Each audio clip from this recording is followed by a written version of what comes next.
Puranoticia.cl presenta Conexión Pura Noticia. Las entrevistas más relevantes, los contactos con nuestros analistas y los despachos más destacados te los mostramos en Conexión Pura Noticia. Bienvenidos.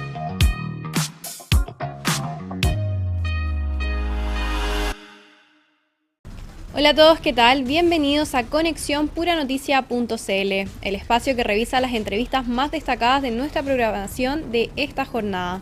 Mi nombre es Antonia Benítez y saludamos a todos que nos sintonizan por la 102.5 en el Gran Valparaíso, también en los Andes y San Felipe que nos escuchan en la 96.1 de la frecuencia modulada y por supuesto también en la comuna de Puchuncaví por el 90.9 FM.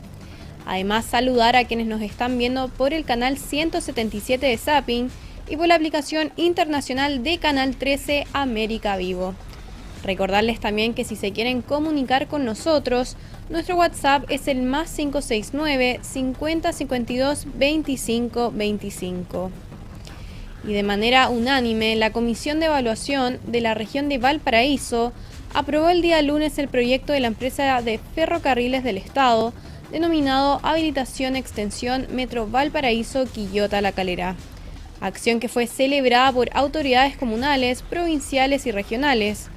Cabe recordar que la iniciativa llegó antecedida por la recomendación favorable del Servicio de Evaluación Ambiental, entidad que dio luz verde para que se acogiera la aspirada extensión ferroviaria que en unos años más volverá a llevar el tren desde la estación de Limache a las nuevas estaciones en Quillota, La Cruz y La Calera. Bajo este contexto, quien abordó esta gran noticia regional fue el gerente de EFE Valparaíso, Miguel Saavedra, y además el delegado presidencial, Manuel Millones.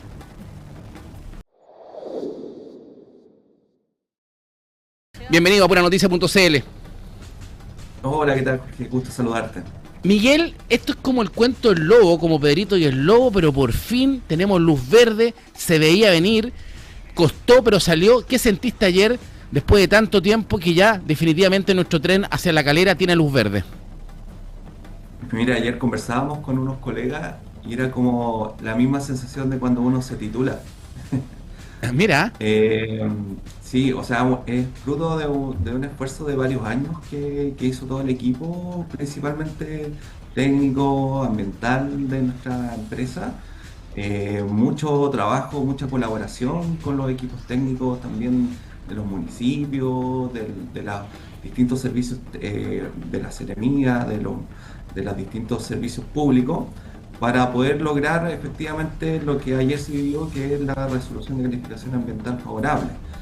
Dar conformidad a un número importante de medidas que dan cuenta justamente de lo que conlleva llevar adelante un proyecto de esta envergadura. Es un proyecto de $800 millones, que no es solamente rehabilitar una vía actual, sino que evidentemente lo que genera un sinnúmero de intervenciones importantes que efectivamente conlleva haber llevado justamente todos estos estudios necesarios. Ahora, por eso por un lado, felices por sobre todo y la sensación de que se logró un cometido que generó harto esfuerzo. Y lo segundo es lo que significa que es un paso relevante en un proyecto, tener la luz verde desde el punto de vista medioambiental, que sabemos que cuesta tanto también poder sacar ese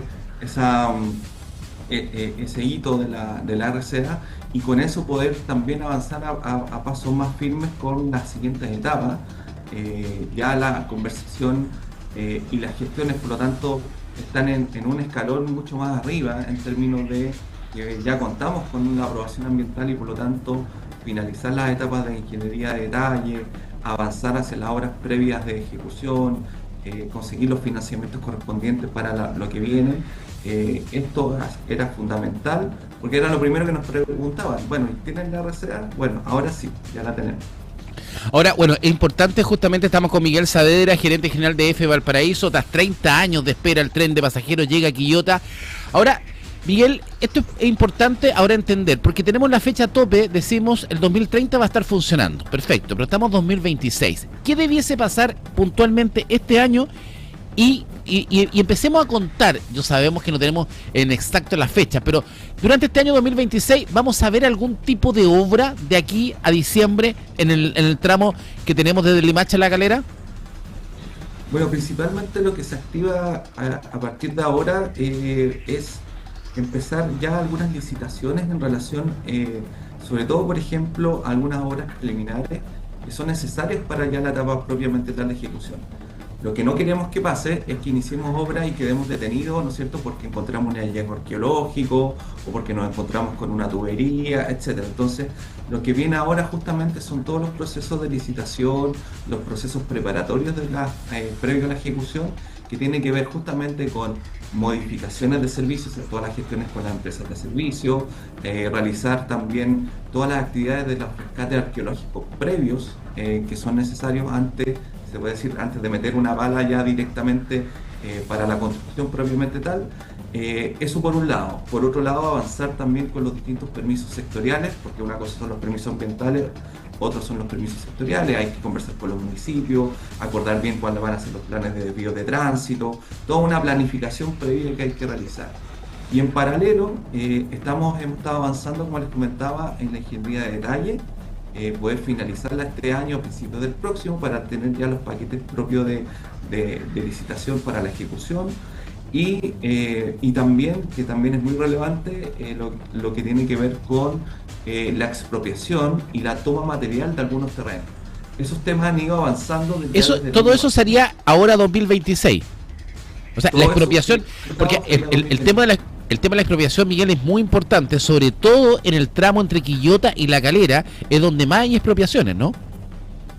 Sí, bueno, sobre todo porque nos interesa mucho asegurar los terrenos que evidentemente no se construyan, no sé, edificios o grandes proyectos. Esos terrenos ya de cierta manera están resguardados, se iniciaron los decretos expropiatorios, ¿ya? Y por lo tanto, efectivamente, durante el segundo semestre, lo que debiera generarse es empezar a hacer la toma de posesión material de estos terrenos, ¿ya? Así que con ello ya aseguramos los terrenos, sobre todo los terrenos de las estaciones, donde está el centro de mantenimiento, etcétera, para poder justamente avanzar ya el próximo año ya propiamente tal con obra. Ahora, directamente entre Limache y La Calera, en este minuto tenemos un trazado de línea férrea. Lo que vamos a tener en el 2030 ya terminado y funcionando van a ser 3 trazados. Vamos a tener las 2 líneas de pasajeros más la línea de carga, ¿cierto? O sea, es triplicar el trazado actual. Por lo tanto, es muy importante, ¿cierto?, la expropiación, sobre todo que se produce entre Quillota y La Calera, que es la brecha más corta. Y yo siempre lo he puesto en duda, hemos conversado muchas veces, Miguel, digo, ¿cómo caen 3 líneas de trenes ahí? Bueno, pero ustedes me dicen que cabe. Ok, entonces 2026 hace todo eso. ¿Cuándo ponemos la primera piedra? ¿Cuándo ya empezamos a ver la primera obra? 2027, podríamos decir, marzo del 2027, vamos a tener ya trabajadores con obra funcionando entre Quillota y Calera. O sea, en realidad yo esperaría con mayor seguridad el segundo semestre del 2020. Segundo semestre. Porque, sí, yo creo que es un poco más realista eso, sobre todo entendiendo que van a haber procesos de licitación, ¿ya? Ahora, todo esto evidentemente, como les comentaba, depende de cómo vayamos avanzando también con las obras previas, con los rescates arqueológicos, con las modificaciones de servicio, pero efectivamente nuestra intención es que ya durante el año 2027, yo creo que efectivamente más tiradito hacia el segundo semestre, podamos ya iniciar algunas obras de ejecución. ¿Ya? Ahora, desde el minuto que se inicia la primera hora de ejecución hasta terminar, estamos hablando de cerca de 24 meses de obra. Eso es lo que yo vi inicialmente en un primer proyecto. No debiese ser más de 24 meses, ¿no? Es variable. Algunas obras pueden demorarse un poco más, algunas obras pueden demorarse un poco menos. Yo creo que es fundamental que podamos trabajar, sobre todo en este plan de obras, muy de la mano con los municipios.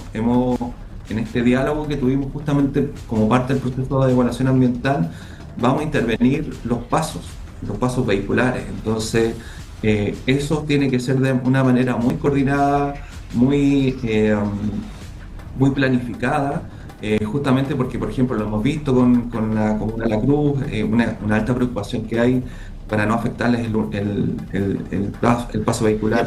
Son hartos pasos, son 26 pasos que van a hacerse, son 26 entre Limache y La Calera. Claro, entonces son hartas intervenciones y la idea es poder también afectar lo menos posible la vida diaria de las comunas durante su construcción.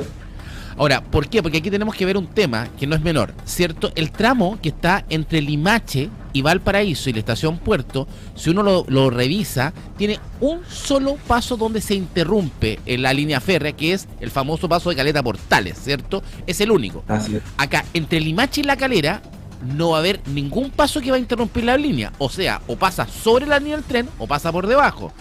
Que es hoy día el trabajo más fuerte que tiene el tramo y quizás lo más caro que tiene entre Limache y La Calera, que si uno que es de la zona y conoce el interior y la gente Quillota, La Cruz y La Calera que nos escucha, sabe que prácticamente ahí tenemos muchos pasos, ¿cierto? Entonces ahí donde está la preocupación y sobre todo la gente de La Cruz, porque La Cruz tengo entendido que contempla un solo paso, por lo tanto, tanto Pocochay como el sector normal de la comuna de La Cruz va a quedar con bastante atochado con un solo paso. Ahora, tenemos la obra. Yo no voy a apurar, Miguel, o sea, aquí nosotros, usted sabe que estamos los más ansiosos. Yo dije, 2026 vamos a terminar las licitaciones, 2027 segundo semestre empezamos la obra, duran 20... Pero también hay 15 trenes que tienen que llegar. ¿Cuándo van a comprar los 15 trenes? Bueno, también eso es parte de los paquetes que tiene que entregar la ingeniería de detalle. Tiene que entregar las especificaciones técnicas, la modalidad de compra, etcétera. Y por lo tanto, efectivamente, el proceso de licitación debiera también iniciarse, nosotros estimamos también a finales del año 2027. Eso lo que hace efectivamente es generar un proceso importante con distintos proveedores que tienen que cumplir con las especificaciones que se requieren para este proyecto y luego, ¿no es cierto?, toda la etapa, una vez que se adjudique, viene la etapa de fabricación y de traslado posteriormente hacia acá y la puesta en marcha. Sí, porque si licitamos a finales de 2026 no estaríamos un poco tarde, porque la última licitación de los trenes chinos que llegaron ahora en septiembre, lo pusimos en marcha, se demoraron 4 años en llegar. Si licitamos a finales del 2027, no tenemos circulando los trenes en el 2030. No, los trenes chinos venían de una licitación muy previa que fueron activándose, que en realidad era un proyecto asociado a nivel nacional que EFE había licitado estos trenes y fueron órdenes de compra que se fueron generando. Una vez que pusimos la orden de compra para estos trenes chinos que llegaron ahora, se demoró aproximadamente un año en fabricar. Y podríamos en este caso, Miguel, evitar una licitación que es muy engorrosa y ya que tenemos los trenes chinos funcionando, a lo mejor generar una orden de compra por los trenes chinos, una nueva. No, esa fue una discusión previa que hicimos justamente para adquirir 5 trenes, por la cantidad de 5 trenes. Hacer una licitación por 5 trenes era muy costoso, o sea, no íbamos a llegar a precios muy competitivos, pero por una compra de 15 trenes amerita hacer un proceso de licitación competitivo de todas maneras, así que yo creo que, por lo menos lo que está definido en la carta GAN del proyecto da los plazos para que puedan llegar los trenes a tiempo, de acuerdo a cómo también va a ir avanzando la obra. Perfecto, Miguel, y con esto te dejamos en libertad. Uno asume que el tren cuando parta de La Calera va a llegar a la estación Puerto, no es que vaya a ser una transferencia en Limache, ¿cierto? El mismo carro va a llegar directo al puerto, ¿no? Sí, no, he leído algunos comentarios al respecto, pero va a tomar una suerte de, lo más probable, una operación muy similar. ¿Ya? ¿Qué quiere decir? Van a haber tramos largos, ¿ya?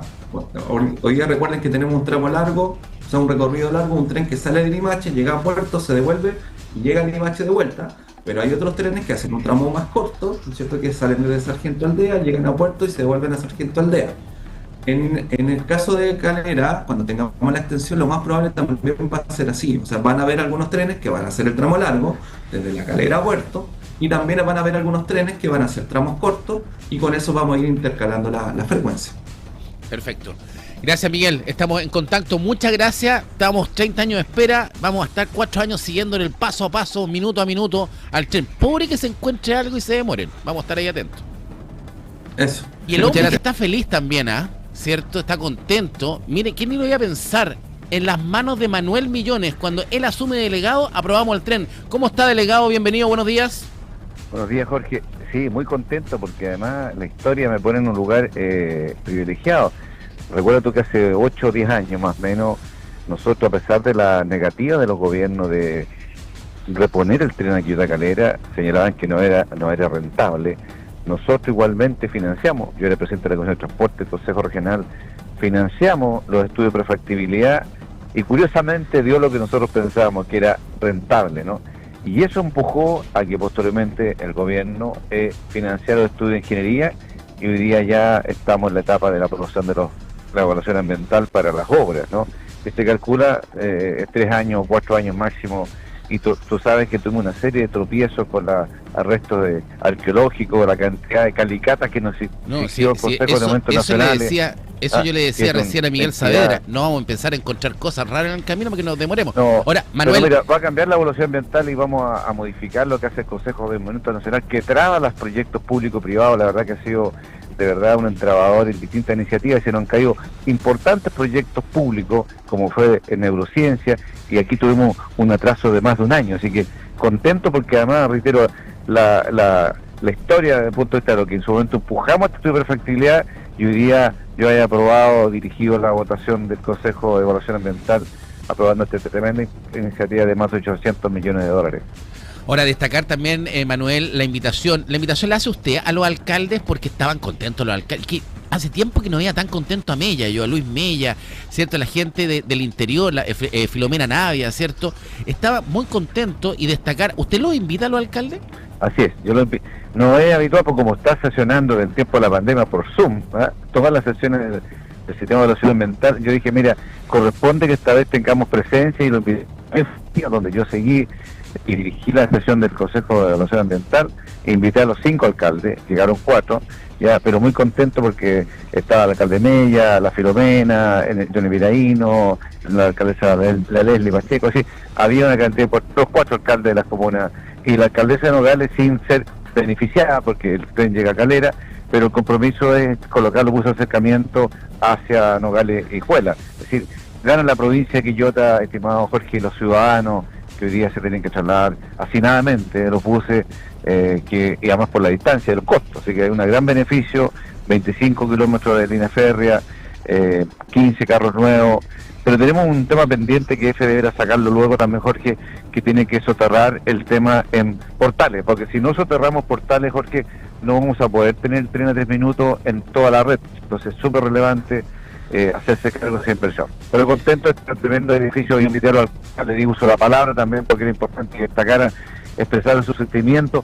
Todos los alcaldes lograron satisfacer las inquietudes que tenían con el trazado de ese, ¿ya? Y por tanto es una tremenda noticia para la provincia de Quillota y para la región completa.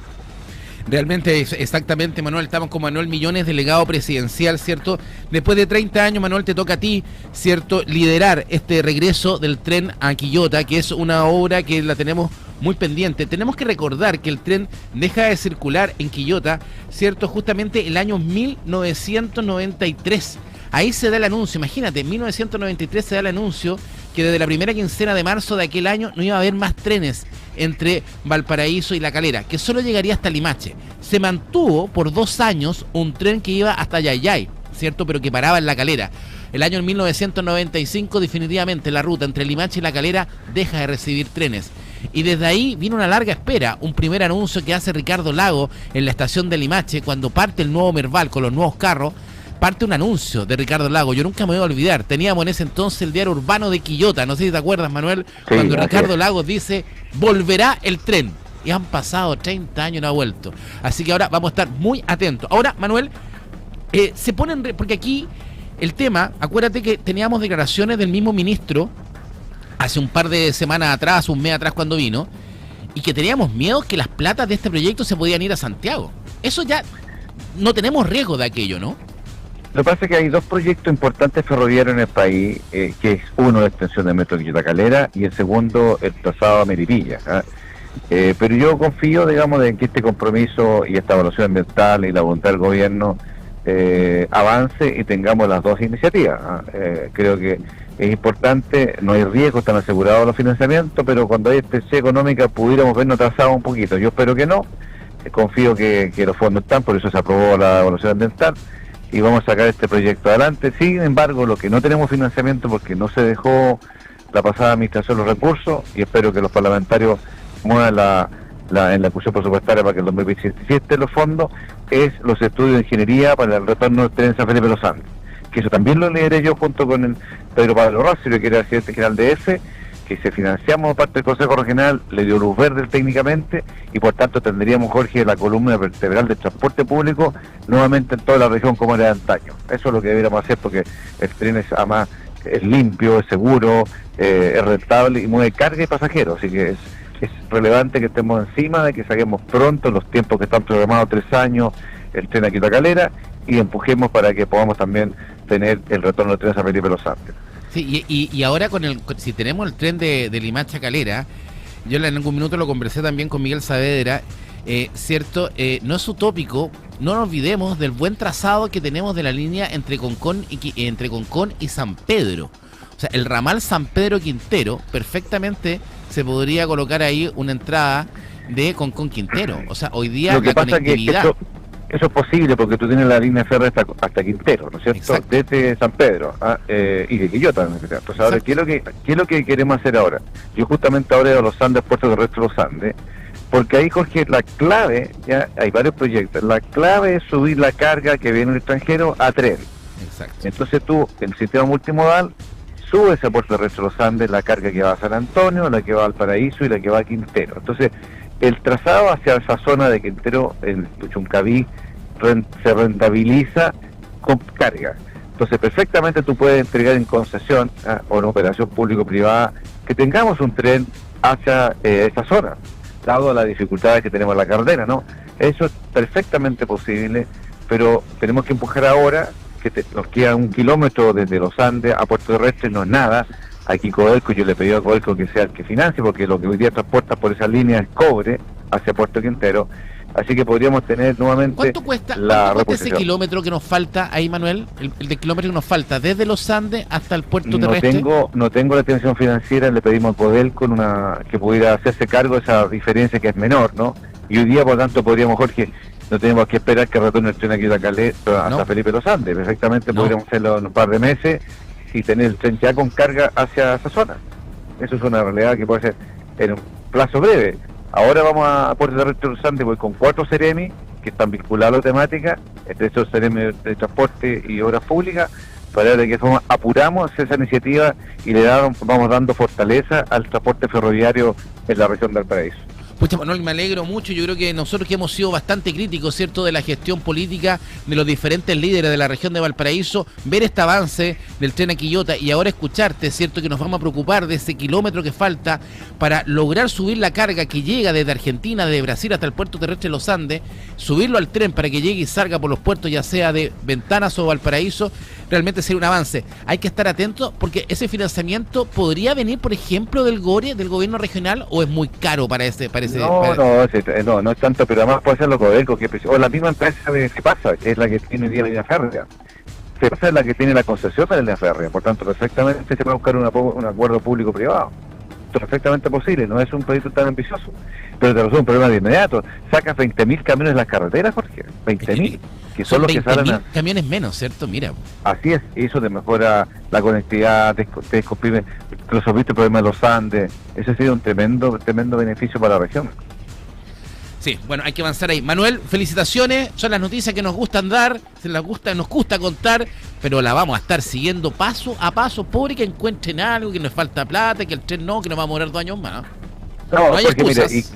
Y además de todo este tema, también recuerda tú que ya hicimos el lanzamiento con también en las rutas concesionadas, en todas las rutas concesionadas de la región vamos a colocar cámaras de vigilancia que nos permiten dar seguridad a las carreteras, nos permiten dar seguridad para efecto de atrapar los delincuentes que huyen por las carreteras, y eso se está acordado entre el Ministerio de Obras Públicas, el Ministerio de Seguridad, y nosotros ya oficiamos al ministro, y esto ya Carabineros visitó, hizo el levantamiento de los puntos críticos, y uno empieza a mirar, Jorge, mira, la aprobación del puerto del Paraíso, la aprobación de este proyecto ferroviario, prontamente viene el puerto San Antonio, estamos moviendo la actividad económica de la región. Ahí en los puertos tengo más dudas yo, ahí no soy tan... Sí, No, pero entusiasta.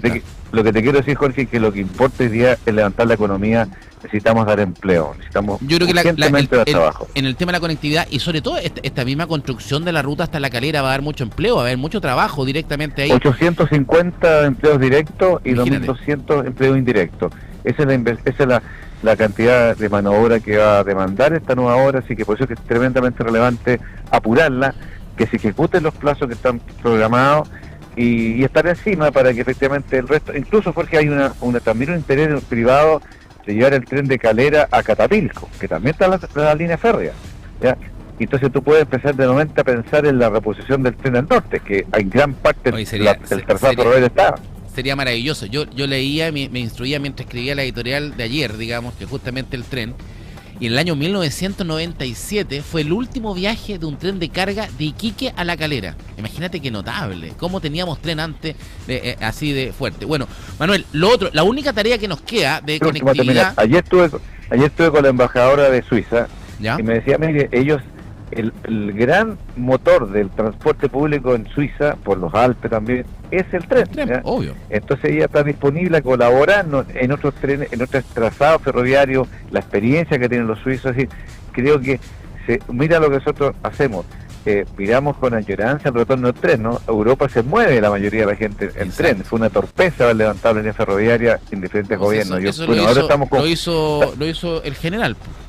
No, pero acuérdese que el gobierno militar fue donde el tren retrocedimos años y años. ¿Quién nos quitó el tren Quito a Calera? El gobierno militar, pues. No, pues bueno, Calera fue en 90. Ah, pues. Bueno, el tema, sí. Ojo. Sí. Y también los atentados. ¿Se acuerdan de los atentados que habían ahí? En Queronque. Así es, en Queronque. Sí, me acuerdo. Pero Jorge, ahora estamos mirando el futuro. Hay que verlo. Con todos los sectores políticos le dejo y un apoyando detalle. a ustedes como medio de comunicación. ¿Sí? Solo un detalle, el peaje. ¿Qué podemos hacer con ese famoso peaje que tenemos ahí en Quillota, que es el más caro? Tenemos un acuerdo con el Ministerio de las Públicas, trabajando con el Departamento de Concesiones, que pronto vamos a tener una propuesta muy interesante para que nos permita ayudar el bolsillo a todas las personas que transita por ahí. Así como, ojo, Jorge, así como se está resolviendo y vamos a colocar cámaras de vigilancia en todas las carreteras con cargo a las concesionarias modificando el contrato, también estamos avanzando en ese tema de modificar el peaje para efectivamente sea un pago razonable, extendiendo la concesión para que se amortice y el privado pueda recuperar su inversión. Manuel, ¿qué quiere que le diga? Felicitaciones, trabajo y trabajo. ¿Qué va a pensar que vamos a estar tan contentos con 2 meses usted en el cargo? Aquí estamos contentos. Es. Vamos bien, Manuel. Muchas gracias. Gracias, Jorge, muy amable. Hasta luego. Manuel Millones. Y en conexión puranoticia.cl hacemos una pausa comercial y ya estamos de regreso con las entrevistas más destacadas de esta jornada.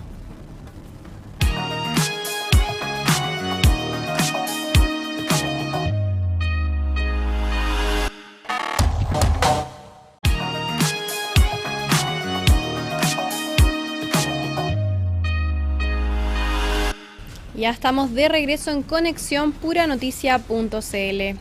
El presidente José Antonio Kast se reunió el día lunes con los diputados del Partido Republicano en el Palacio de Cerro Castillo de Viña del Mar para abordar la agenda legislativa del gobierno, en especial el proyecto de reconstrucción nacional. El mandatario y su bancada oficialista fijaron prioridades legislativas en el lugar, descartando roces internos y enfocándose en el proyecto de reconstrucción nacional. Debido a esta situación, en Pura Noticia Matinal estuvo con nosotros el senador Andrés Longton, quien conversó sobre esta reforma, afirmando que le hace mucho sentido al país desde el punto de vista de recuperar el empleo.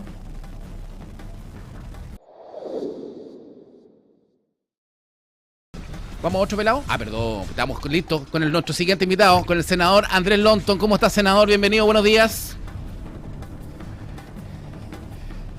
Buenos días, Coque. ¿Cómo estás? Aquí estamos pasando frío, decimos nosotros, que los peladitos nos ponemos un gorrito de repente. ¿Usted usa gorro, senador? Uso gorro de lana. ¿Verdad? Sí, y estilo chilote. Mire, y a veces una boina como el de Peaky Blinders. No, ocupaba mucho gorro de lana. ¿Usa una boina? ¿No tiene capa? ¿No tiene capa? ¿Capas no tiene?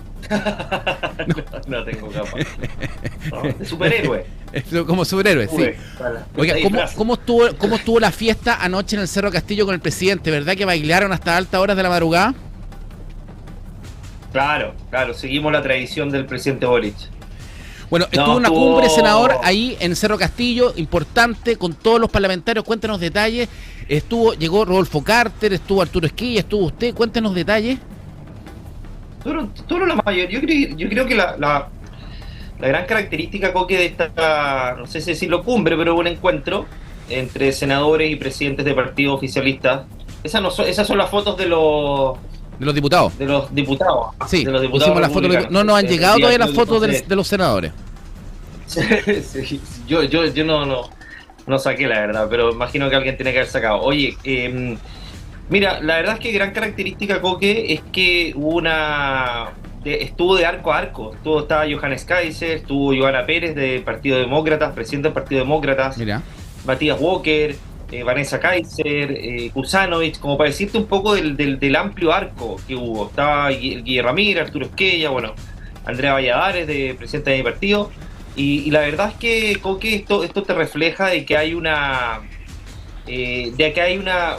amplio espectro de partidarios de este gobierno y que quieren dar una señal clara de unidad en torno al proyecto de ley de reconstrucción. Y eso también te genera un clima de complicidad importante para un país donde está muy polarizado la discusión, particularmente en la Cámara. Y ese sentido de unidad te baja un poquito las tensiones, considerando obviamente la discusión que se ha dado en la Cámara y lo relevante que es que estemos al menos nosotros bien alineados en relación a lo que necesita el país y lo que espera también nuestra gente, la mayoría del país que votó por el presidente Kast. Hubo un repaso del proyecto de ley de reconstrucción, Coque, a cargo de Juan Pablo Rodríguez, subsecretario de Hacienda. El ministro de Hacienda estaba en el Congreso defendiendo el proyecto, y la verdad es que a todos nos hace mucho sentido el poder reactivar, el fomentar la inversión, el empleo, las posturas o modificaciones o reformas que hubo el 2014, particularmente con la expresidenta Bachelet, nos hicieron retroceder muchas generaciones respecto a la igualdad de oportunidades, al crecimiento económico, a la empleabilidad. Un país líder en Latinoamérica, Coque, que empezó a ser relegado de los primeros lugares y por malas decisiones que tomaron los políticos, nosotros, y particularmente en ese momento la expresidenta Bachelet. Y lo que quiere el presidente Kast es precisamente revertir aquello con fórmulas comprobadas. Sí, pero aquí con fórmulas seguras, que ya han dado resultado en el país. Entremos en detalle en dos puntos. Estamos con Andrés Lonton, senador de la República, ¿cierto? Conversando sobre esta cumbre que se hace, este encuentro de demócratas, Chile Vamos, republicanos con el presidente. Usted habla de dos puntos. Primer punto, usted dice, estamos alineados. Estaban bastante alineados porque no estaba Ira Rázaval, no estaba presente el segundo piso. Ganó definitivamente el gallito Esquella ahí.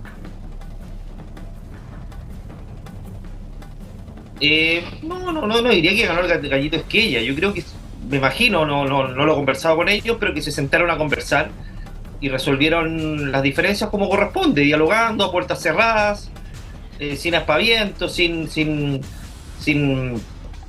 ¿cómo se llama? Sin dificultades desde el punto de vista de que no hubo reproches, al menos públicos, y eso es muy bueno porque no te genera un clima conflictivo internamente, pero me imagino que las cosas se resolvieron y bueno, y Claudio Alvarado también ha hecho una gran labor, no sé si intermediando, pero sí al menos coordinando los ministerios y bueno, y haciéndose cargo también del rol de jefe de gabinete, donde ha tenido un rol muy activo, particularmente en el Congreso. Exactamente. Bueno, usted hablaba también y hablábamos que el presidente Kast quiere hacer las cosas bien, no quiere hacerlo como el tema Bachelet que nos llevó y de los diferentes otros gobiernos, sobre todo de izquierda, que nos llevaron a tener crecimientos más bajos. Pero todo hace creer que la derecha, el ministro Quiró, no le están haciendo caso a los que saben. Por ejemplo, el Fondo Monetario Internacional y el Consejo Fiscal Autónomo son súper críticos a la reforma de reconstrucción y en ningún punto nos garantiza que este proyecto que quiere ser aprobado que quiere aprobar el gobierno en el Senado y también la Cámara de Diputados, y lo más probable es que se apruebe, senador, porque para qué estamos con cosas, la derecha tiene todos los votos.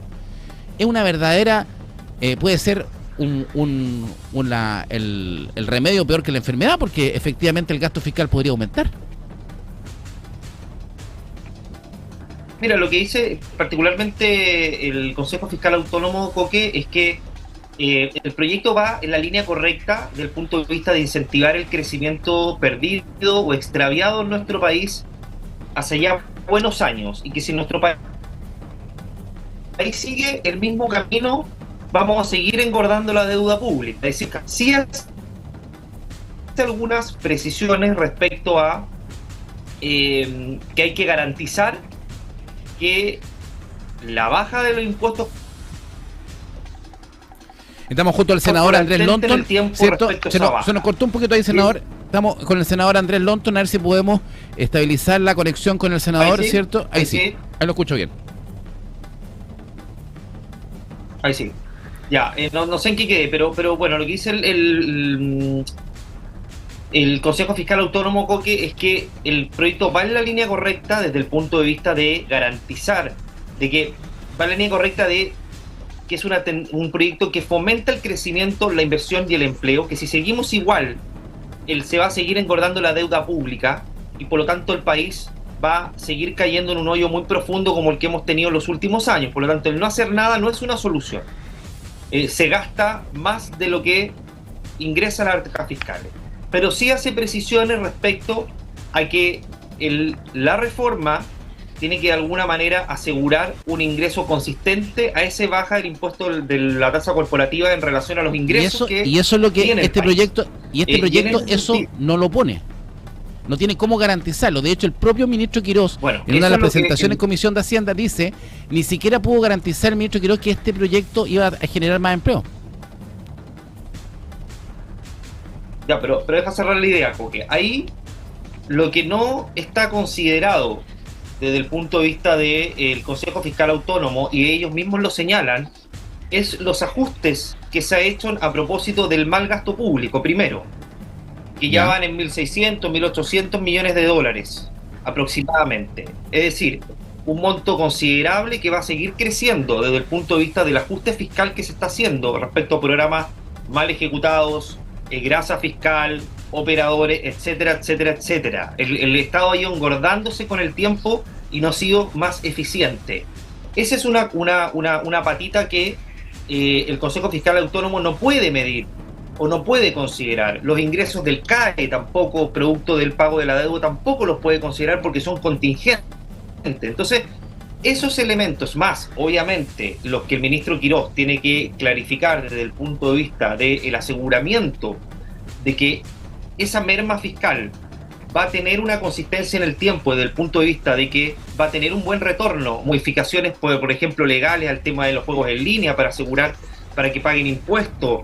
Hay una serie de elementos que están asociados, que no necesariamente que no están acompañados en el proyecto porque no forman parte de esta reforma y no es capaz de analizar el Consejo Fiscal Autónomo.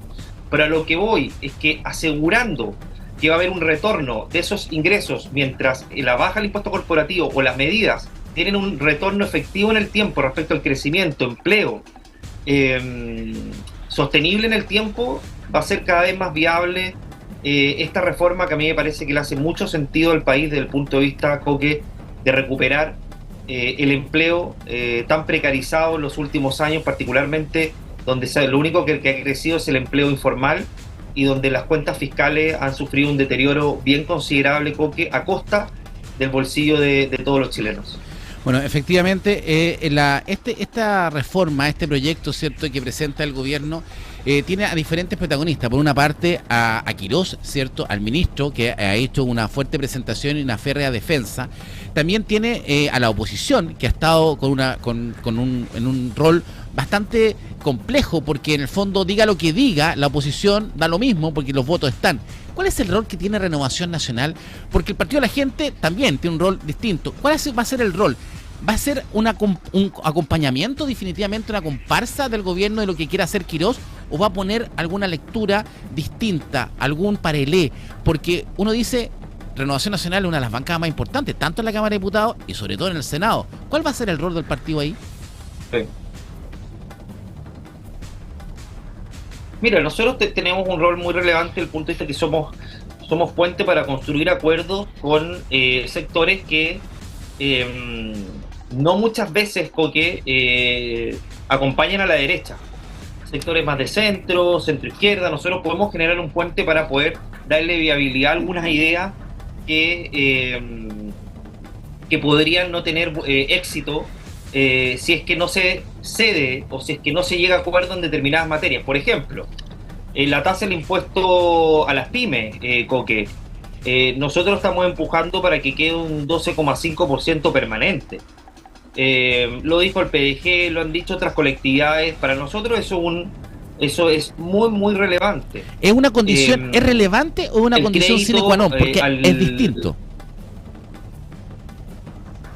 Para nosotros sine qua non. Para nosotros perfecto. Es parte de los acuerdos que tenemos que construir en el Senado, y ya se lo manifestamos al presidente, de que si le vas a bajar la tasa del impuesto corporativo a las grandes empresas, que tiene sentido para fomentar la inversión y que el retorno del capital sea más contundente, más robusto, necesariamente las pymes, que son quienes dan la mayor cantidad de trabajo en nuestro país, Coque, tienen que tener un impuesto permanente del 12,5, como ha sido en los últimos años. Pero no olvidemos... Pero dejarlo permanente te da cierta estabilidad, porque no tiene sentido, Coque, que las pymes queden con un impuesto... Sí. No olvidemos que lo que quería inicialmente Quirós era que las pymes, ese 12,5, aumentara un 15, 17 y llegara hasta un 23. O sea, en el fondo, dejar a las pymes con la empresa, bajar la empresa, la grande empresa, de 27 a 23, y la pyme subirla también al 23. Eso es lo que quería Quirós. O sea, claramente, cuando le pregunto también por el rol de RN, es muy importante, ustedes van a pelear ese 12,5 como sea.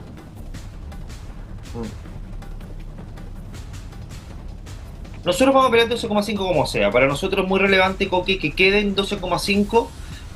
No tiene sentido, y obviamente que es un perjuicio para las pymes tener un impuesto que en el fondo se acerca al impuesto el impuesto corporativo de las grandes empresas, y eso obviamente, Coque, que genera un perjuicio, no tiene sentido, es poco razonable que aquello ocurra, y por lo tanto para nosotros claramente que fortalecer a las pymes mediante un impuesto que además ha generado un alivio es muy, muy relevante. Lo que tiene que ver con los intereses, las multas también, para nosotros es muy importante que pueda haber una suerte de perdonazo también a ciertas pymes que han tenido un atraso por un sinfín de razones, producto de lo que ha pasado en nuestro país con la carga que ha tenido particularmente de costos las pymes en los últimos años, que pueda haber mayor flexibilidad respecto a las multas e intereses los cuales han sufrido muchas pymes en nuestro país. Exactamente. Ahora, y en ese sentido, Coque, eso es muy relevante, sobre todo cuando se pasa el impuesto de la pyme, se pasa el impuesto corporativo inmediatamente,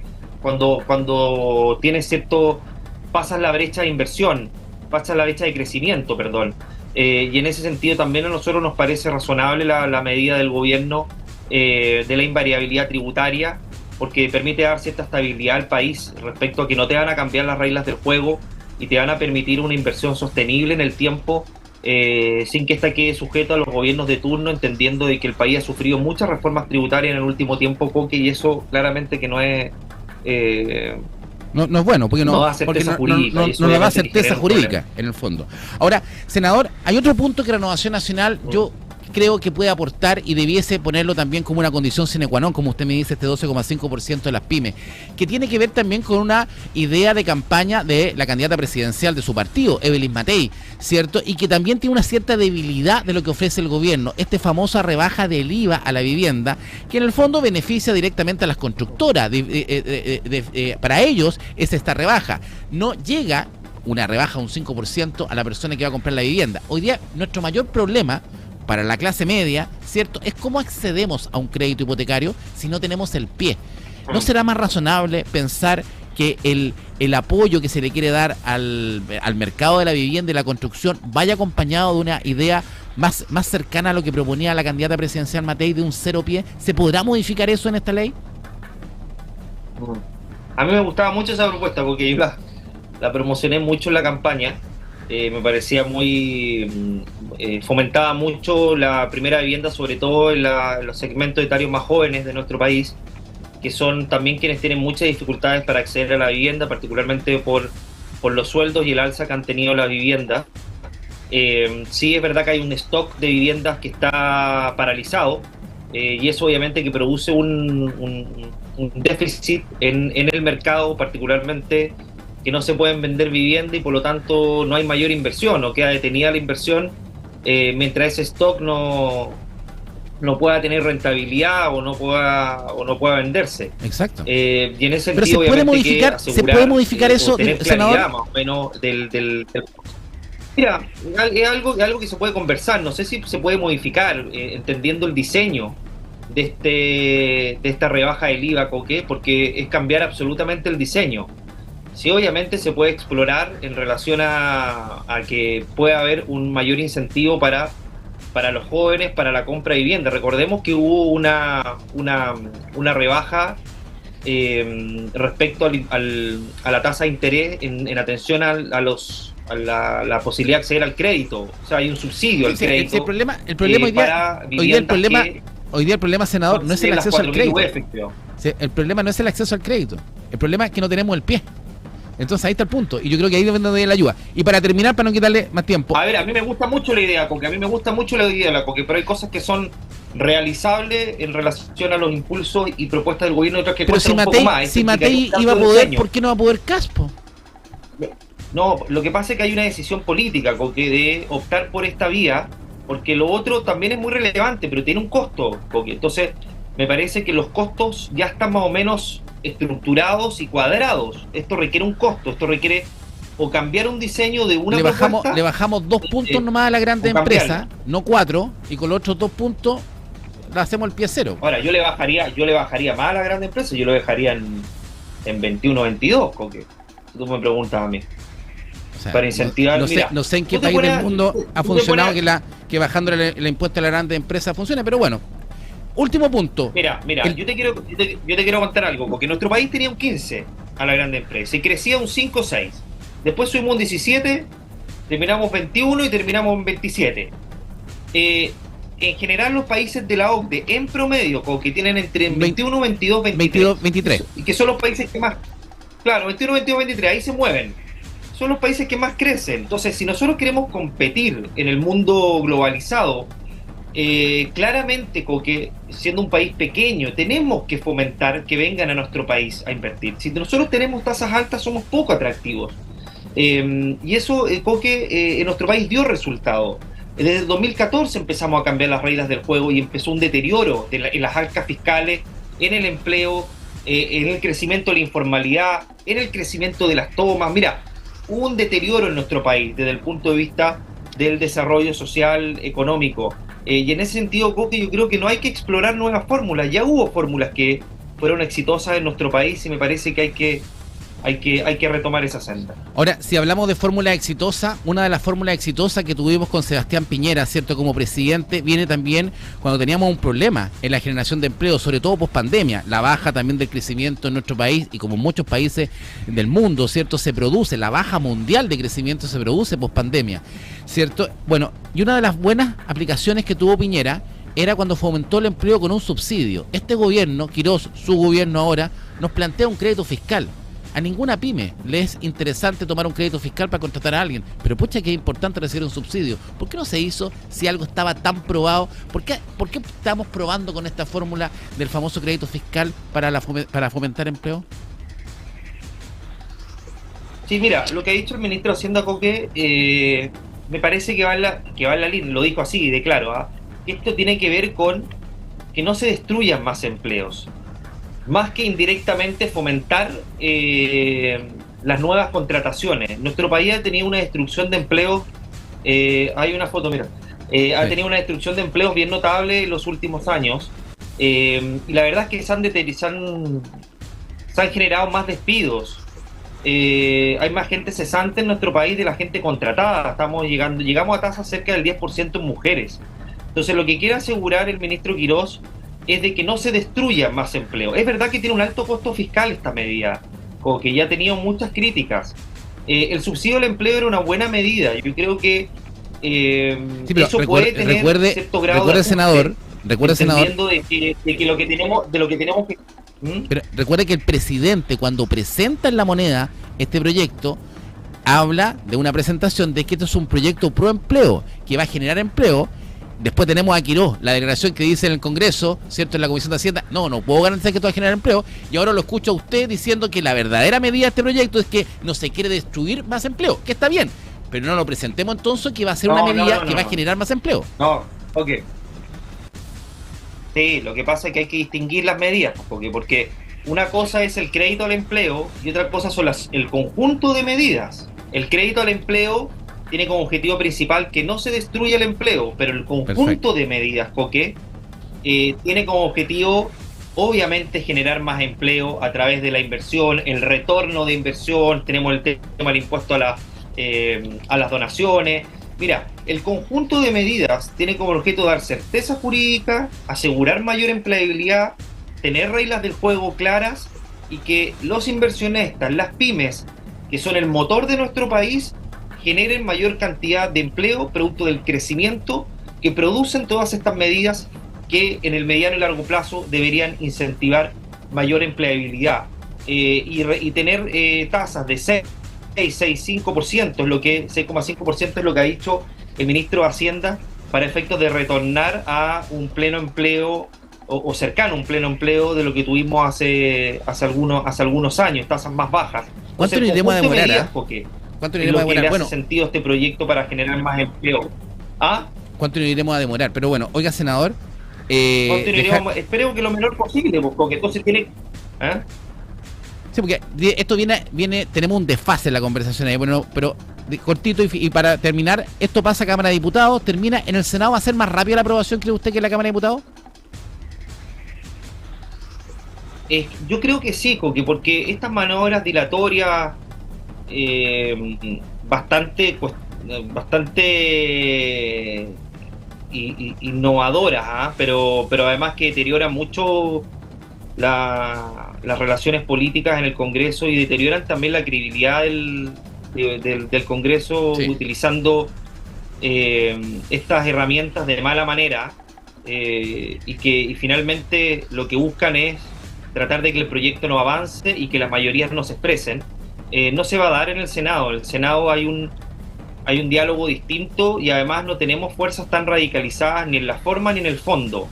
Por lo tanto, yo espero que el Senado sea un lugar donde además la izquierda y la centroizquierda tengan mayor capacidad de diálogo desde el punto de vista de la apertura y no cierre la puerta de manera tan drástica y con maniobras tan cuestionadas y cuestionables que ha impulsado en la Cámara de Diputados. Yo creo que eso no se dé en el Senado y si no se da, claramente que el diálogo político puede ser mucho más fluido. Exactamente, estamos con Andrés Lonton, senador de la República. Muchas gracias, senador, cierto, por contarnos en detalles también lo que también se habló en este martes de pololeo. ¿Irá a cambiar el martes de pololeo el presidente? Porque el martes estuvo ayer. O el pololeo era con usted ayer. Dama, pero y después nosotros nos fuimos, porque así que quizás ese pololeo se reactivó cuando nos fuimos. Así, bueno, pero también fue un pololeo con usted, es como que le hizo un cariño el presidente, ¿no? Sí, estuvo bien, estuvo cercano. La verdad es que nos contó también la experiencia de estos meses, lo aterrizó también con experiencias personales. La verdad es que estuvo bien ameno el encuentro. Buen encuentro. Muchas gracias, senador. Estamos en línea. Muchas gracias, Coquito. Y esta fue una nueva edición de Conexión Puranoticia.cl. Mi nombre es Antonia Benítez y recuerde que usted puede revisar nuevamente estas entrevistas completas en nuestro canal de YouTube de Puranoticia.cl. Quédense en sintonía porque ya viene Camila Rate a las 18 horas con Pura Noticia PM. Aquí usted nos ve, nos escucha y también nos lee. Puranoticia.cl, las noticias como a ti te gustan. Puranoticia.cl presentó Conexión Pura Noticia. Fue un resumen con los principales contactos y los más interesantes invitados que te hemos presentado en nuestra programación. Sigamos conectados en la televisión, en la radio, en la web. Somos Puranoticia.cl.